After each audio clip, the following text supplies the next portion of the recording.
Yep, and for me, it was chest pain that came out of nowhere. Not hormonal, not medical. Oh. Yep, and my therapist just looks at me and she says, JC, do you know what this is?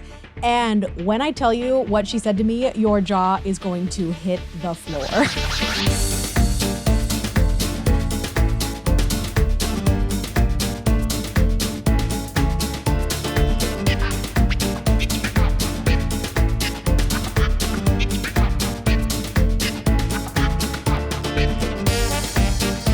Laces, everyone, it's showtime. Welcome back to The Naked Puppet, the podcast where we pull back the curtain on all things sex, intimacy, and body, especially after learning that the prologue got erased, aka repressed childhood trauma, but the show went on anyway.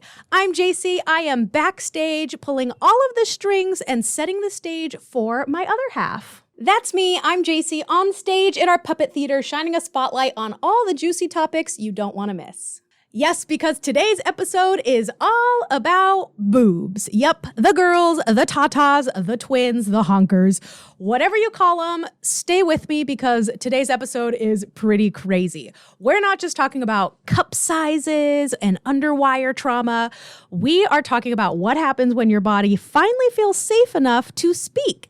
And it starts when your boobs have a lot to say. Yep, and for me, it was chest pain that came out of nowhere. Not hormonal, not medical, but something so hauntingly personal that it kicked off something that I never expected. Yep, and before we raise a curtain, a quick note. Today's performance does discuss sexual experiences, dissociation, the impact of childhood trauma, and if any of these topics are at all triggering, please take care of yourself and step outside of the theater if you need to. The door is always open if you want to return. And if you are watching the visual version over on our YouTube, please note that some scenes have been cut to comply with platform guidelines. But if you want to hear the full, uncensored, unfiltered podcast version, I have left some links down in the description below. If you want to check those out, you can listen to the full podcast anywhere you can listen to podcasts. What a concept. All right, the stage is set, the spotlight is warm, and our leading lady is in position. JC, are you ready to dive into our boobies?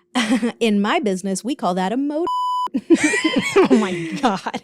Okay, JC. Okay, why are we talking about boobs today? Okay, so episode 1 covered a lot of the sex stuff that I'll be talking about throughout this podcast series. But one of the other parts and one of the pivotal foundational pieces of this podcast is my body, because you guys, my body is going through some of the most insane changes on this healing journey. Really? And I am literally, truly, genuinely feeling my body for the first time. Well, what do you mean by that? So if you had asked me a year ago how my body felt, I probably would have said like, I don't know, pretty good. Like I had just run a half marathon. I was going to the gym every day. But what I really meant was I had no idea where my internal organs were. I physically couldn't flex any of my muscles. And I thought that was kind of odd. And I was medically diagnosed with a high pain tolerance. And I was just like, hee hee ha ha, that's all kind of normal. Yeah. And a perfect example of this is I used to play a game with myself called duck tongue, where I would make my top ramen soup and I would stir the boiling. Okay, that is actually insane. Yes, but that's because my body had been stuck in functional freeze for most of my life. And then over this past year, as you guys know, I started unrepressing trauma. I started on this healing journey and I started feeling my body for the first time in my life. And it all actually started with my boobs and it's then started permeating from the fibers of my body from there. So there it is. Okay, so back up. So your healing journey started with your boobs? So my boobs just started hurting one day and it led to me coming out of a 30-year body paralysis. Okay, tell me more. Okay, so when I entered my trauma treatment program that I went to for 10 weeks, when I started going to therapy, my boobs started hurting. Oh? And not like period pain, but like a dull angry kind of ache. And this was odd because my boobs never hurt. I was one of those people where I never really got PMS symptoms. You know, my boobs never got sore. I never had to deal with cramps, thankfully. Yeah. And so I was like, this is a new sensation and I don't like it. And so I was really struggling with it for weeks. And so finally there was one day where my boobs were hurting so much at home that I literally was like, oh my God, why are you hurting?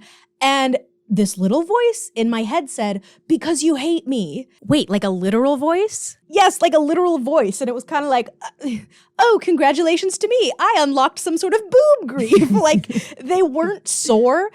My boobs were emotionally disappointed in me and I didn't even know it. So what did you do? So I go back to my therapist and I say, hey, I had a conversation with my boobs last night and it was kind of weird.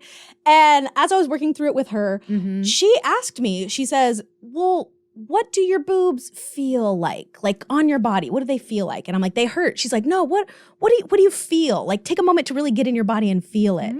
And during this time I was panicking because this is when I started unraveling that I couldn't feel my body and I couldn't get into my body, that I had depersonalization and I was dissociating out of my body. Yeah. And it freaked me out because she's like, take a few deep breaths.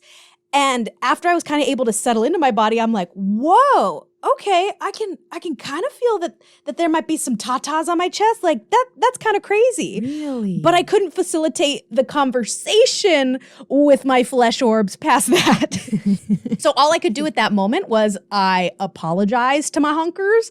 I said, thank you for all you've done for me. I don't hate you. And I apologize that you feel that way. And I just kind of thought like, oh, okay, then I'm healed. They're not going to hurt anymore. I'm pain-free and can move on. I'm guessing that's not what happened. No, absolutely not. So what happened the next time you started feeling your boobs again? So a few months later, the fun bag started hurting again, and I did the steps to breathe and get into my body and feel them, and the voices started coming back too. And the voice kind of just said, we hate our boobs, like we hate them so much. And it just felt like, I don't know, I was getting emotionally dragged by my own like highly recommend. No. And so I brought it back to my therapist and she said, well, what do you feel emotionally when you touch your boobs? And I said, well, they've just been in so much pain. So I've been foam rolling them to try to get the pain out, but they're just so tender and it hurts so much. And she's like, no, what do you feel when you feel them like with your own hands? Oh. And I blanked. It was, again, that glass shattering sound where I had this huge realization of, I've never tried. Whoa. Now that I think about it, I don't think I've ever touched my boobs myself. What? Ever. Like not even in a sexy way, not in a medical way, not at all. Pause. You've never touched your own boobs? No. And I'm like, oh my God, men are more familiar with my own boobs than I am? What a crime.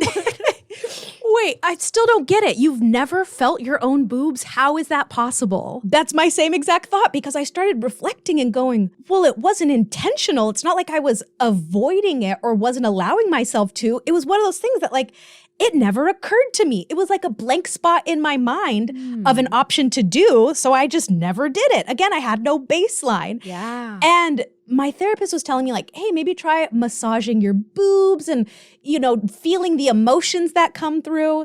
And again, my first thought is, okay, I'll try that. And I grab a foam roller and it's like, why am I outsourcing this? Why is my brain not even allowing me to touch my body, even though I know that that's the next step?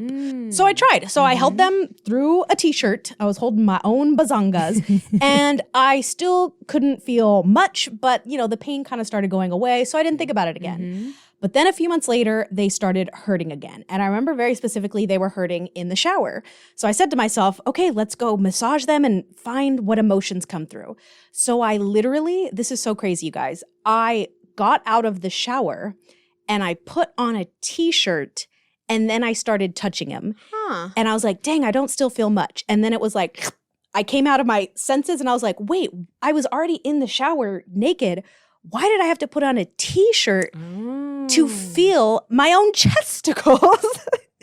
And it was, again, this glass shattering sound of, okay, not only have I never felt my own boobs, But it was like I wasn't allowed to touch them skin to skin. I still needed another layer in between them, whether it was a foam roller, whether it was my own t-shirt. Oh my God. So you've literally never touched them. No. And I'm like, how long has this been going on? I didn't even realize it. It was so subconscious and so second nature to not even touch my own body. That's wild. I mean, what happened when you finally did? So I'm massaging my breasts, and it was really devastating, actually, because it's like they were trembling in my own hands. They were shaking. And really, the best way I could describe it is it's like my boobs were basically in a 30-year plank and finally got permission to exhale and release. You know that feeling when you're tensing all of your muscles and they shake?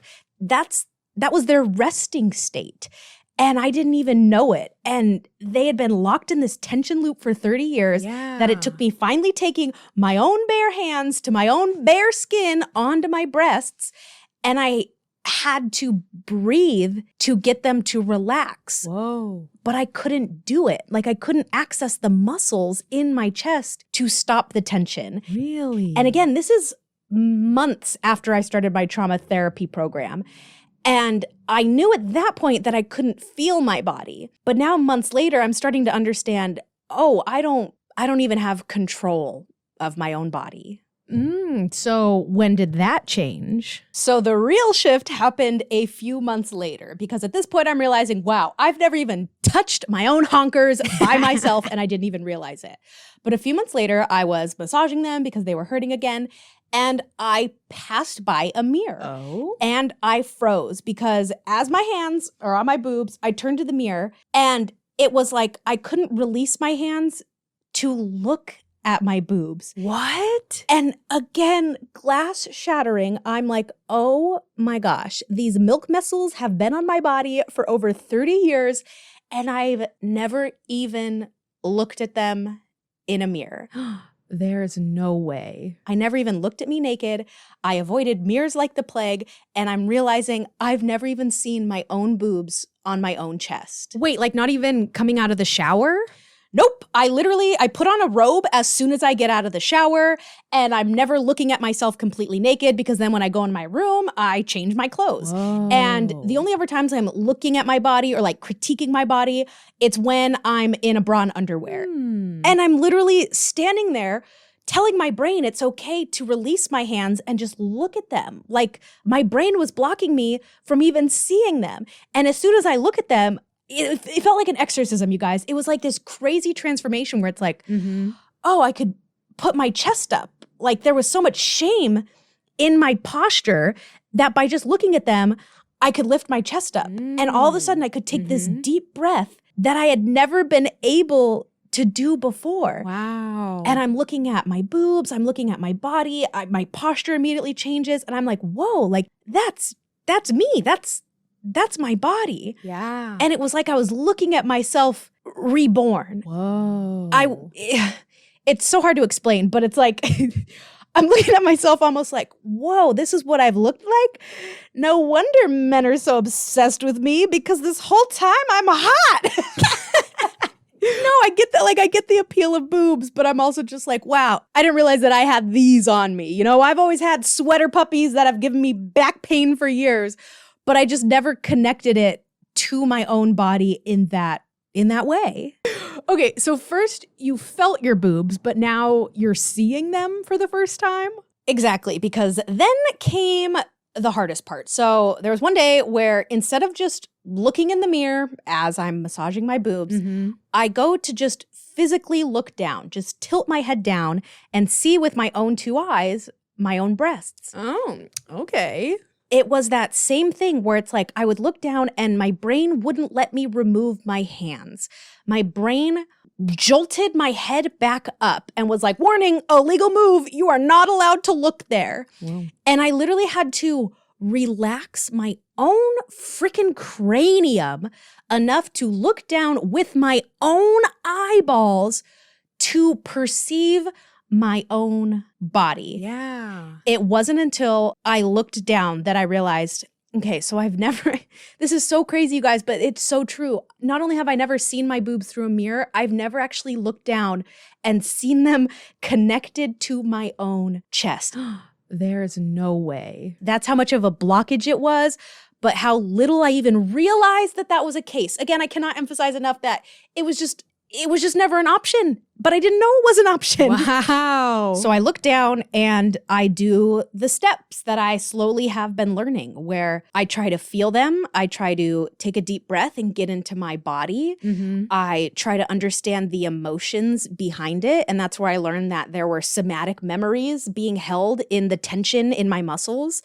And I had to talk to that part.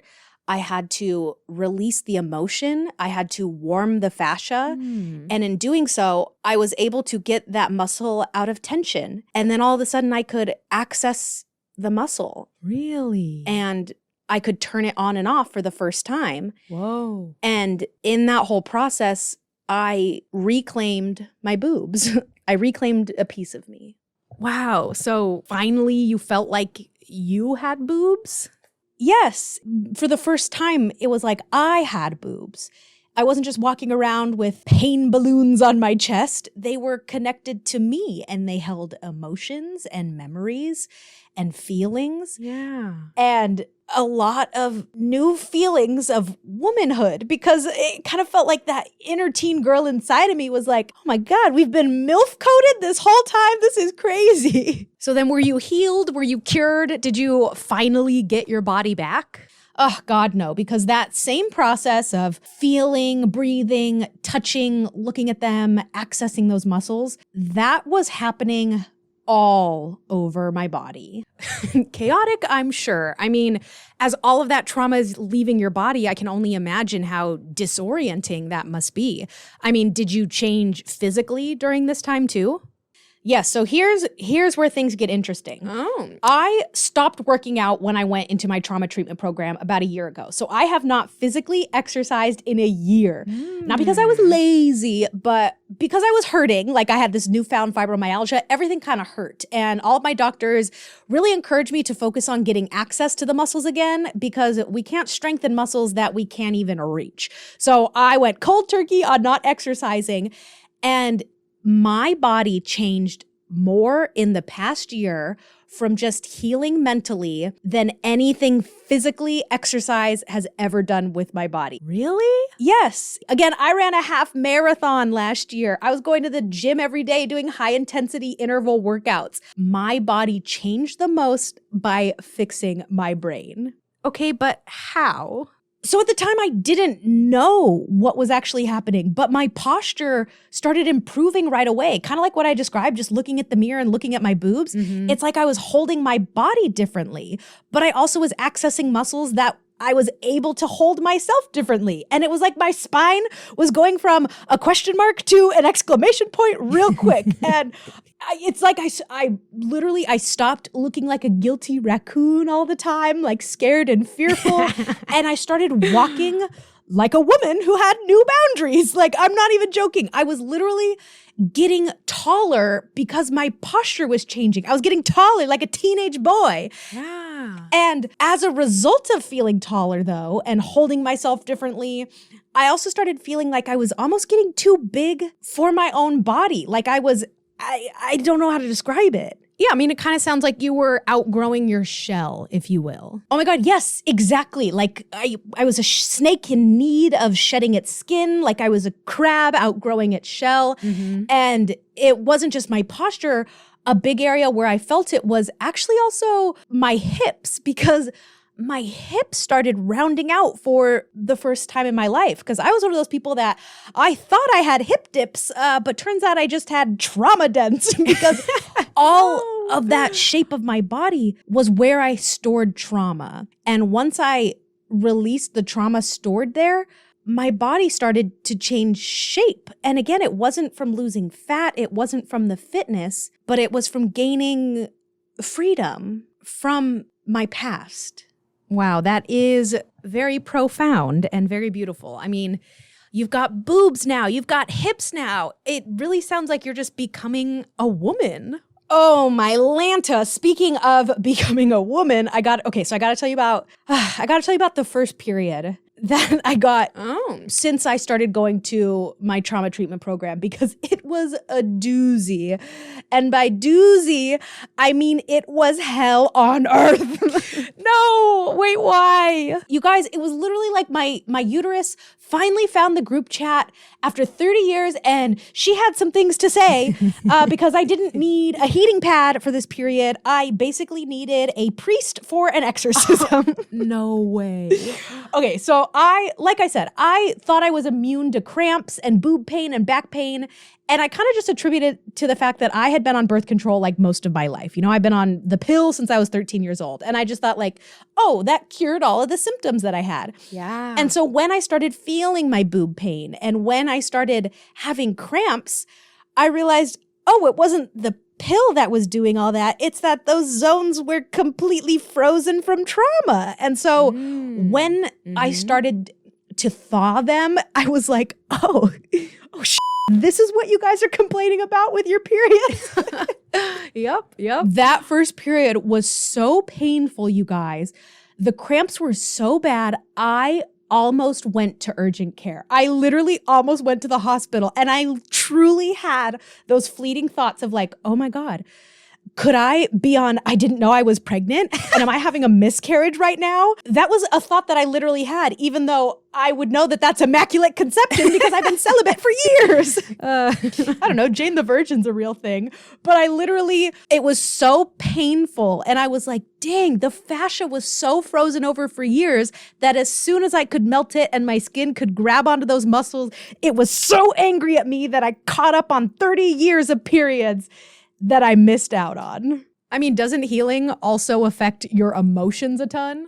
Yes, because I was suddenly having feelings, not just physically, but emotionally, that I had never experienced, and I didn't know why. No way. Yes. Every single minor inconvenience felt just like a personal attack from God. It was like I was ready to throw hands at my barista because they had the audacity to ask me to tip on a $7 latte that I'm already paying for. I was getting so angry at everything, and anger was a new emotion for me because if anybody knows me personally, you know I am the optimist. I am forever positive. Totally. And I see the brighter side of things, and I don't like to be angry, and I don't like to hold grudges. That was very much inherent to my personality. And now all of a sudden, I am feeling things I've never felt before. Oh my God, so you were feeling rage for the first time? Oh, it wasn't just rage, because that absolutely was occurring. It was everything. Really? Because for years, I only felt extremes of emotions. It's kind of why I was misdiagnosed as having bipolar, because I would only feel mania or despair. I would only feel super, super happy or super, super low. And I never felt the in-between. Like I never felt the spectrum of emotions. Yeah. But now I was moody, I was irritable, I was sensitive, and I was feeling emotions that I couldn't describe. And again, I remember in therapy, they give you this feelings wheel where it kind of starts off as like, are you mad? And then it goes deeper and deeper of like disgruntled, irritated. And I had to use that stupid, silly feelings wheel more than I can describe, because I was like, actually, I don't know what I'm feeling, but you know what? Now that you mention it, I am a little irritable and not just mad. And so I had to learn new terms for what I was feeling, but then I had to understand that I think I am just feeling more emotions than normal, because I started crying over sad commercials more often, but then I'd snap at text messages that I didn't appreciate. Yep. And I felt everything back to back. And I'm like, I get why they misdiagnosed me as having bipolar, because it was this emotional whiplash. It was going from super happy to super sad all at once. I just started feeling the gamut of emotions. And one of the emotions that I started to feel that was extra new was I started to get which was a problem. Wait, hold on. You got and that freaked you out? Yes. So first of all, that was never an emotion that I ever felt before. I started to understand that I never really felt sexual attraction before or sexual desire. So you're feeling your body for the first time. You're accessing emotions you've never felt before. What did you even say to your trauma therapist? So I sat down in therapy and I'm venting to my therapist like a teenage girl on day 2 of her cycle. And I'm like, please, you got to help me. My boobs are hurting. My cramps are killing me. I feel like I'm growing out of my own skeleton and my body hurts, but I also hate everyone and I want to make out with everybody. But my body's changing and it hurts and my hips are growing.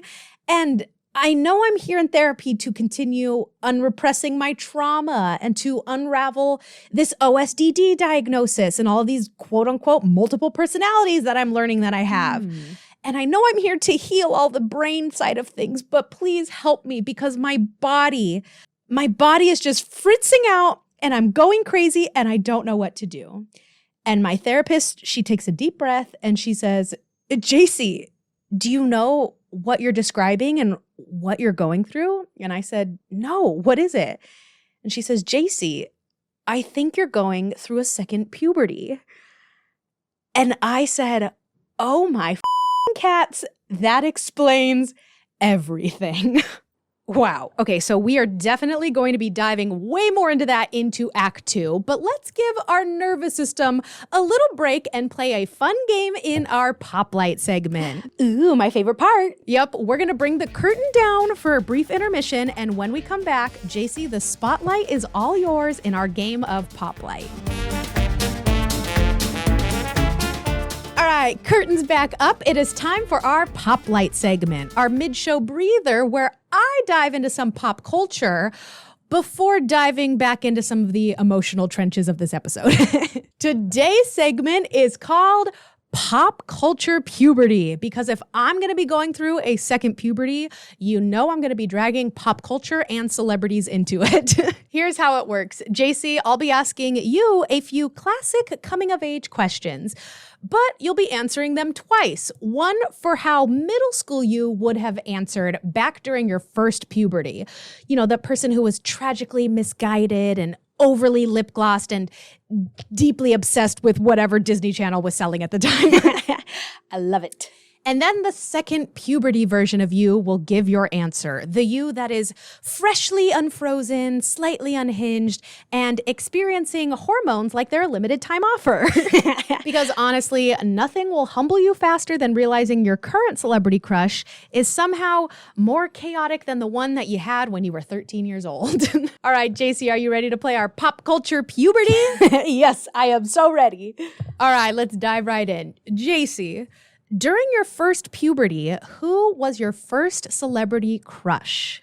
Okay, stay with me because this one's kind of niche, but I think you guys will know who I'm talking about. So when I was about 12 years old, I was up late one night, and do you remember how they used to play infomercials for CDs? Like I remember that iconic one with Celine Dion. Yep. Well, there was this infomercial for this Irish band called Celtic Thunder, and it's like this group of men, but out on stage runs this, 12-year-old boy with bright blue eyes and the deepest bass voice I've ever heard come out of a young boy. And my jaw dropped. I felt my for the first time, and I said, who is that boy? I'm absolutely in love with him. His name was Damien McGinty, and I would stay up late to watch that half-hour-long infomercial for this Celtic Thunder band. My mom bought me their CDs, she bought me their DVDs, and Damien McGinty actually went on to not only participate in the Glee project, but he won and was on the show Glee as Rory, that little Irish boy. No way. Yes. He was my first crush that I can remember genuinely having a parasocial relationship with and being like, oh, so I'm going to marry that boy someday. Got it. Pretty sure he's married now with a kid, but definitely a niche celebrity crush. But the first time I was like, oh, I'm in love.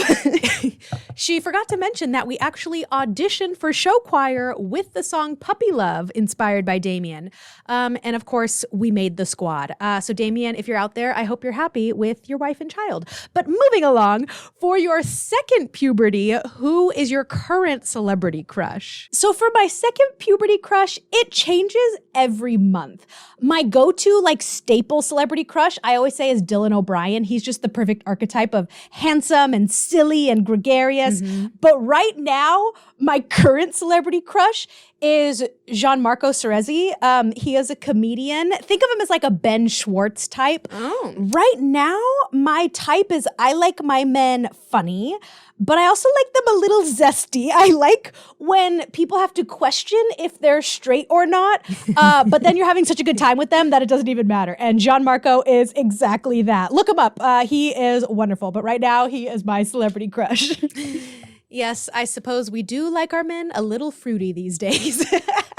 But before the next question, to everybody watching at home, feel free to play along in the comments and let me know some of your answers for your pop culture puberty. I want to know your answer from when you were a middle schooler and what your current answer is now, because it's kind of funny to look to see how our tastes and preferences change over time. So let me know in the comments down below. All right, JC, during your first puberty, what song made you feel like a baddie? Oh, my cats. I remember high school homecoming, being sweaty in the gym, doing those weird grind trains Yep. to the song Get Buckin' Here by DJ Felly Fell. Nothing made me want to put my hands on my knees all the way down to the floor and twerk on some random boy more than that song. And now, during your second puberty, what song currently makes you feel like a baddie? Right now, my go-to song when I need to just feel like that girl, like that bitch, it has to be Alter Ego by Doechii. That's going to be like my number one song on Spotify Rap this year because that is my hype up song. That played in the bars recently, and I'm pretty sure I was peaking in life because I had never felt so much happiness and baddiness. So anything by Doechii. Ah, yes, Doechii. She has haters, she has stans, she has fans in the stands. We love her. All right, JC, during your first puberty, who was your style icon? Ooh, that is who we are wearing on our shirt. So I have Raven Simone from That's So Raven, and you have Lizzie McGuire, two of my style icons growing up, especially because they weren't afraid to mix and match patterns and go with bold colors and weirdly layer scarves over t-shirts and skirts over jeans and crazy belts. They just went for it, and they were absolutely the pinnacle of fashion growing up. Now, did I actually wear any of that stuff? No, I probably would have been teased for how I would try to put together an outfit through their mindset. But I actually find a lot of my style inspo coming from them in nowadays. So I like to have them represented in some of my graphic t-shirts at that. Yes, they really were the queens of layering everything in your closet. But now, as you're going through your second puberty, who is your current style icon? Tracee Ellis Ross. Tracee, my girl. Every single look of hers, I am obsessed with because she perfectly matches bold colors with like chic silhouettes, and she balances like fun and outgoing personality that's visible in her fashion while also being cool. Plus, I'm a little biased because Tracee Ellis Ross is one of those people that if you ask me who I want to play me in a biopic, age me up and have her play me because I just want to be her and not because she's related to Diana. I just love her as well. The curly hair, the jokes. Tracee girl, you are my style and life icon, and I love you. Yes, also, Tracee, if you want to send me any pattern beauty curly hair products, I accept.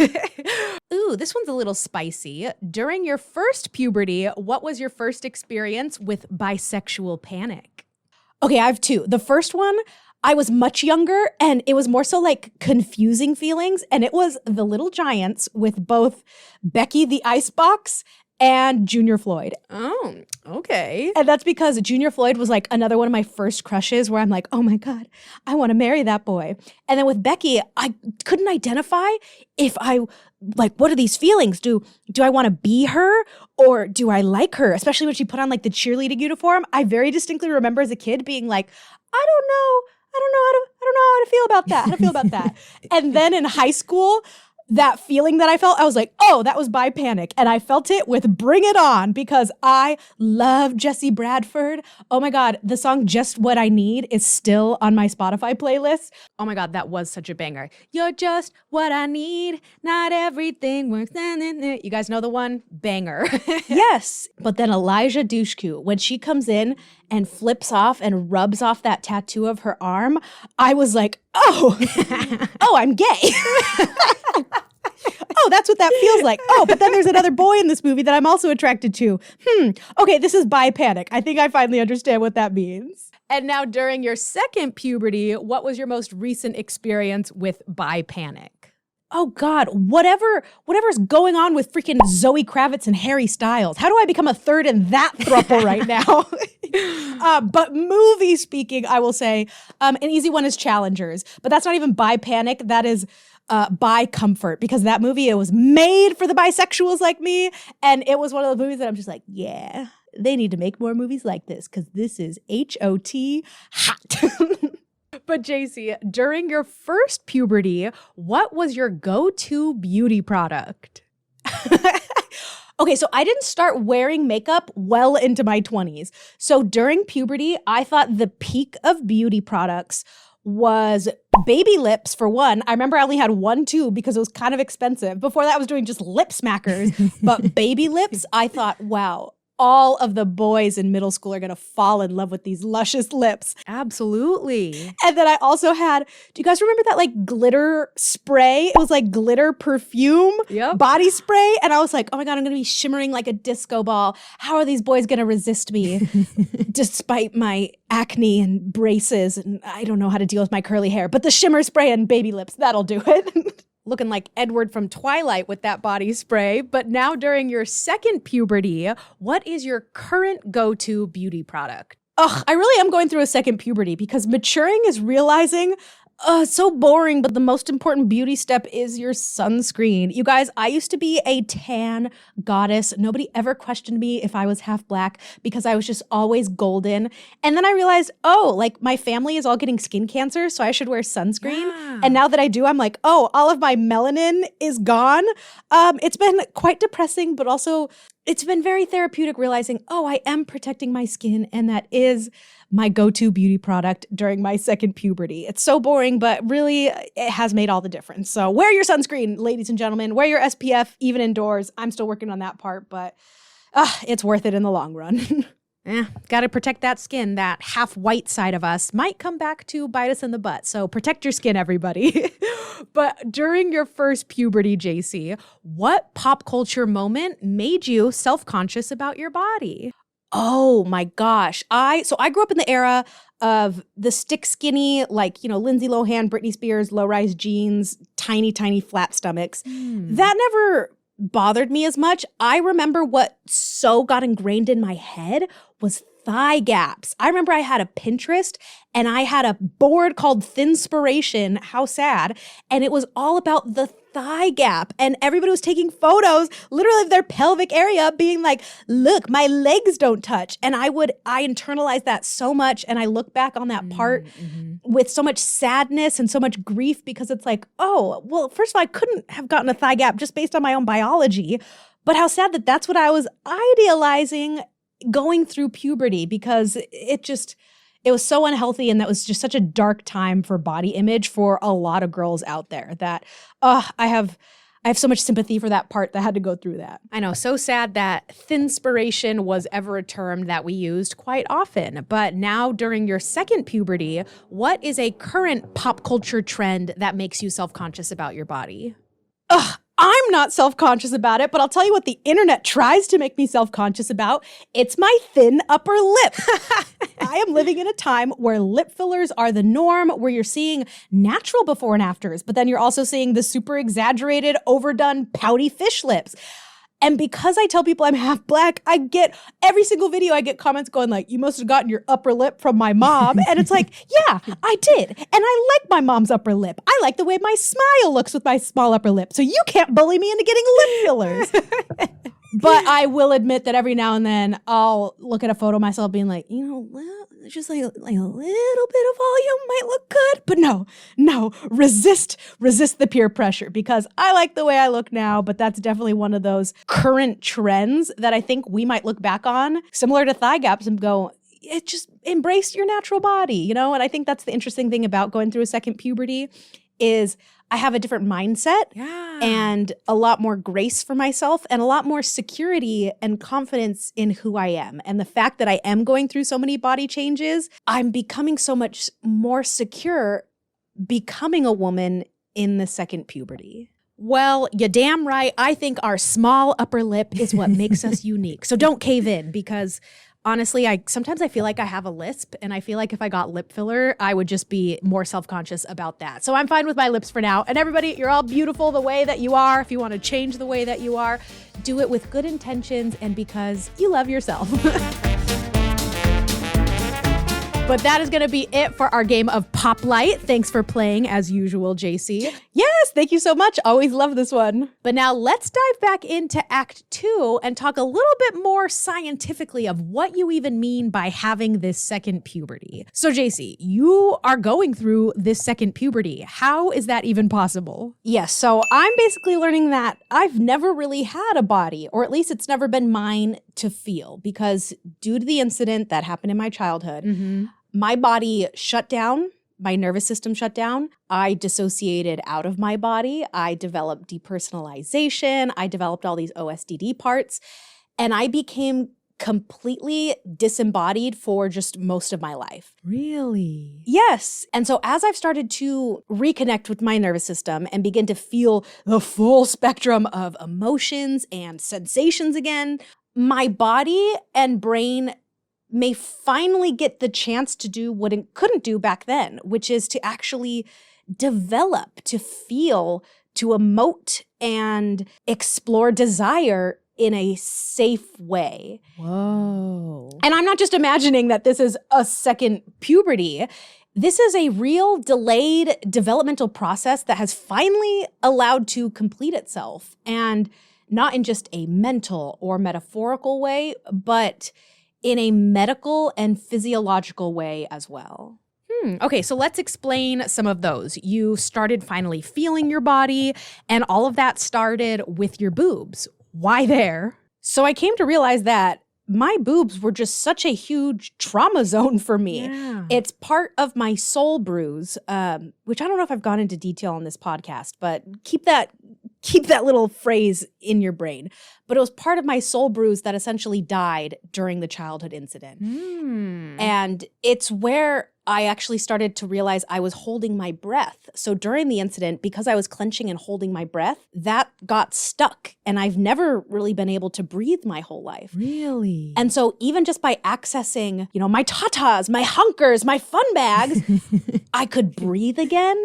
And I could stand up straight, and I could hold myself differently in a way that I'd never been able to before. Yeah. But even after that, I realized how many feelings were in my boobs because I realized I was holding shame there. And it's because my breasts became sexualized before I even knew what sex was. I was a kid. Yeah. And so for my whole life, I held pain and disgust and fear in them. And they really just became a no-no zone to my brain, like even to myself. My brain was so scared of letting any kind of trauma happen to them ever again that it just it blocked the zone of my body, even from myself. And so my boobs weren't just sore. They were carrying 3 decades of emotional rejection from me. Whoa. That's sad. And when they started hurting, it's because my body was finally safe enough to talk to me. And in somatic therapy, which I've been doing a lot of lately, we learned that pain is actually communication. And it's something that I'd been avoiding because pain hurts and I don't want to feel it. But it's really my body talking to me. So when I finally asked my boobs, why do you hurt? And because I heard, because you hate me, that wasn't just a metaphor. That was a memory being held in the fascia and the tissue and the fibers of my body.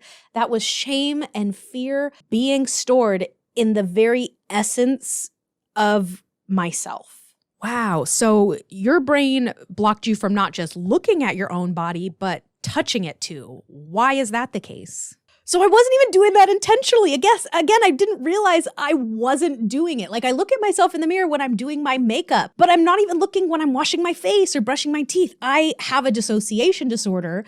So most of the time I'm just so zoned out that I don't even realize it. But then I learned over time that that's because of depersonalization, which is something I've been unraveling. It is a classic trauma symptom where my brain, specifically in this case, learned to avoid visual recognition of myself because it couldn't handle what it might see. Yeah. So a great example I love to give is, movies, I don't think they do a great job of representing my disorder or DID, which is dissociative identity disorder.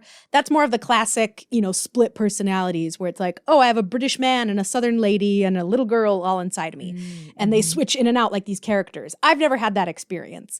But there was one movie that they did something and I was like, oh, I do that. And spoilers, but it's the movie called Marrowbone. And in this movie, basically, this guy lives in a haunted house and he has to cover up all of the mirrors because like the ghost of his dad haunts this place.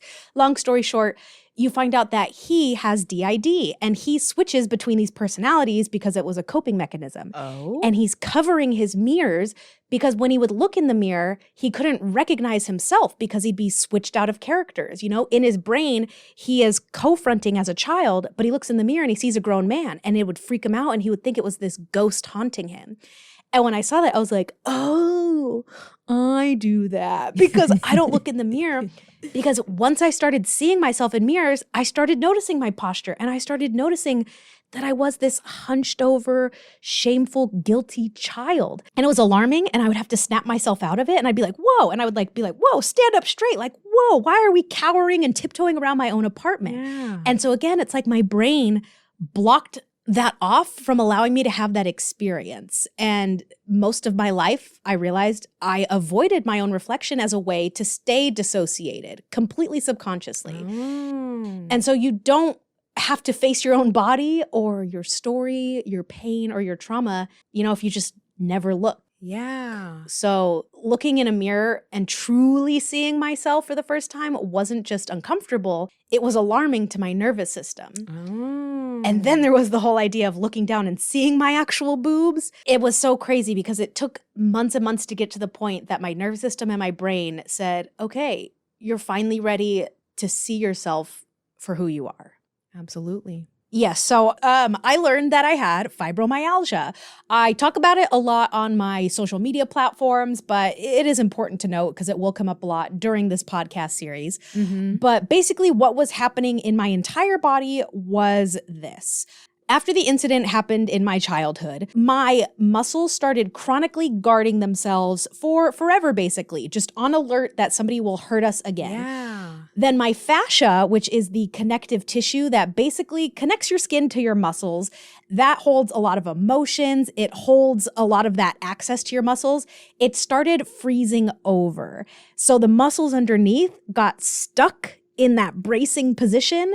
The fascia completely froze over and my skin, it's like my skin never connected to my muscles. Really? So as I've been going on this healing journey and defrosting and thawing out my nervous system, the fascia is kind of warming up and I'm starting to get access to those muscles underneath and being able to turn them off. But the problem is that when you warm fascia up over here and turn off a muscle, you can now feel it over here where it's still really stuck because I went too deep over here and this part needs attention. So it's been an ongoing month to year-long process of pain and feeling my body and trying to get out of this chronic tension. But I'm also accessing muscles and feeling sensations that I've never felt before. So that's also contributing to the discomfort and to just all of these new feelings going on in my body. So that's kind of like what my fibromyalgia presents as and why I'm in chronic pain every single day. So what was happening in my boobs was happening in every single square inch of my body because also there, I'm not really looking at my body in the same way. I'm not touching my body. I was never even allowed to look down at my body with my own eyes. And it's been this incredible healing journey, but also so many physical things changing. And that's all because I started healing mentally. So all of this was from your body unfreezing? Yes, because all of that fascia melting, that's actually physiologically trauma leaving my body, and very loudly, I might add, because honestly, it was pure chaos. Wow, that is incredible. I mean, all of the new body sensations that you must be feeling. And you also mentioned that healing your trauma has made you taller. How is that even possible? Yeah, and it's true because my posture was collapsed from trauma. And that healing literally added inches back to my height. I just went to the doctor and I am 1.5 inches taller. No way. Yes. And it's because I've been releasing the fascia that was compressing on my spine, and I've been regulating my nervous system. And basically my spine has become more in a line. I'm getting access to muscles where I'm able to hold myself up better. And like I mentioned, because I had so much shame stored in my chest area and just kind of releasing that, I'm able to hold myself up higher. I am able to literally grow and become taller. Yeah. Because I am releasing those hypervigilant bracing patterns that's not only common in trauma, but something I was doing for most of my life. Wow, so it really is a second puberty. I mean, you've got growing pains. Literally, they are growing pains because I am genuinely building new neural pathways from my brain to my body. Wow. And that physically hurts. And did reconnecting with your hips also contribute to this second puberty? Yeah, so same thing. The hips are one of the most trauma-dense areas, especially around the pelvic floor. And you guys, as I've been releasing tension from my core, my inner thighs, my pelvic floor, and my hips are literally changing shape and rounding out because they're no longer bracing for dear life. They can relax, and instead of contracting, they can actually expand. And I'm like, oh my God, I have hips. I'm getting hips now for the first time. And I'm starting to feel muscles and sensations I've never felt before. And in that area specifically, a lot of those sensations are sexually. Because in episode 1, I mentioned I have been, feeling my sacrum for the first time. I'm in pelvic floor therapy. And I'm starting to feel things in there for the first time. Yeah. I am shocked at how actually connected that area is to my hips, because it's like I'll release something in my hips and then I'll feel my lady bits tingling and I'll be like, whoa, those are all part of the same family. Those are all connected. I had no idea. And it's not just that I'm feeling pleasure now, but also like desire, because my hips are connected to my pelvic floor, but my pelvic floor is connected to my brain and to all these feelings of intrigue and curiosity of sexual nature, but also confidence, because this reawakening hasn't just been emotional or physiological or psychological. It's been mental, and it's been weirdly erotic in a way. Erotic because you are becoming a woman. And that brings us to your first real period, as an adult at least. Why was that first period since healing your trauma so physically painful? Girl, my uterus finally RSVP'd to the trauma healing party, and it showed up without a gift, but with a vengeance. Because I thought I was immune to cramps and no boob pain because of birth control. Nope, it was because of, again, all of that fascia warming up and being able to attach to my stomach. And once those nerves reconnected, it was like my first period was just like, welcome to womanhood. Here's 15 years of Miss Cramps. Enjoy. And I mean, emotionally speaking, were you more hormonal? Yep. So I was starting to feel everything again because my hormones were literally recalibrating. So when your body is stuck in this functional freeze for decades, your cortisol levels are often suppressed. Not quite balanced, but just suppressed. And so your stress response is stuck in like this, like a muffled panic room almost. So coming out of freeze meant that the cortisol started moving again. Like it had places to go. And so with all that came the repressed emotional energy that I hadn't felt in years. Wow. And so before, when I'd only feel either super sad or super happy, I'm starting to feel all the in-between because my emotions are getting regulated. My hormones are coming out of this suppression and trying to find out where they belong. And my therapist calls it emotional re-regulation. I call it emotional whiplash because let's be real, my body was finally feeling safe enough to stop bracing, but my brain was just like, why the frick-frack am I crying over a commercial, but then wanting to punch the wall because I dropped my salad? Like, it's insane. It's, again, my limbic system coming back online and that part of my brain saying, hey, it's okay to feel again and exist again. But also, again, here's 15 years of feelings all at once. Yeah. And do you think that these newfound hormones are why you got a libido for the first time? Yes. And so I know that those are probably also related to like all these hormone balances going on again. But I think a lot of that actually comes from the healing that I've been doing because my body no longer associates desire with being dangerous. Oh. So when you're as chronically dissociated as I've been, your brain often links arousal to danger because again, the last time we felt that it was such a threat, like we basically died. And for trauma survivors, sexual feelings can feel unsafe. Yeah. Not because we don't want sex, but because my nervous system just straight up equates the past harm with the performance and just getting through it and not being something that we could enjoy. So coming out of this freeze, my cortisol levels began to normalize, which allowed the sex hormones to kind of start to rebalance. Those are things like estrogen, progesterone, and testosterone. And testosterone especially plays a role in libido and assertiveness. Hello, look at men on the grand scale of the world. Yep. And so when those hormones got unstuck, so did my desire. And so I started seeing people and thinking, okay, maybe you are toxic, but my pelvis is curious. So for me and my system, desire needs safety. Safety needs my nervous system to be regulated. And regulated means I need to have a body and get embodied. So when I was finally in my body, my nervous system regulated, and I'm safe within my own brain, suddenly I'm attracted to people viscerally, without permission, without filtering it through that system of are they safe, are they kind? And it's been thrilling. It's been terrifying because again, these are all new feelings that I've never felt before. Yeah. And so in the past, sexual desire has in the past been about trust in another person. And now for the first time, more than anything, it's all about trust in myself.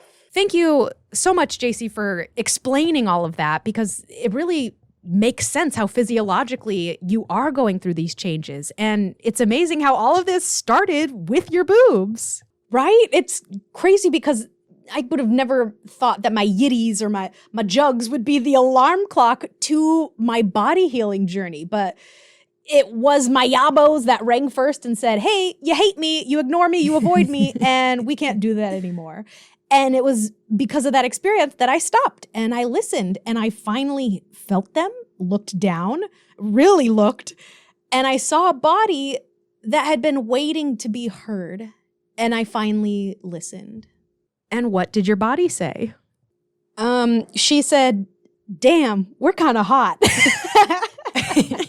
Amen, sister. And I'm sure we're all excited to join you on this new journey into womanhood. So thank you so much for sharing. Yes, thank you so much. Thank you, everyone. But that's our final scene on today's performance of The Naked Puppet. If you want to keep the conversation going, come find me on TikTok. I am at JCAaron_, and that's where I'm going to be posting clips from this podcast so you guys can sound off in the comments, share your own stories, resonate with others, and keep the conversation going because I feel like if we can all pull back the curtain together, we'll all be stronger for it.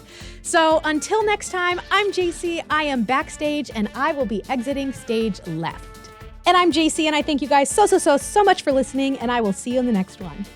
Toodles!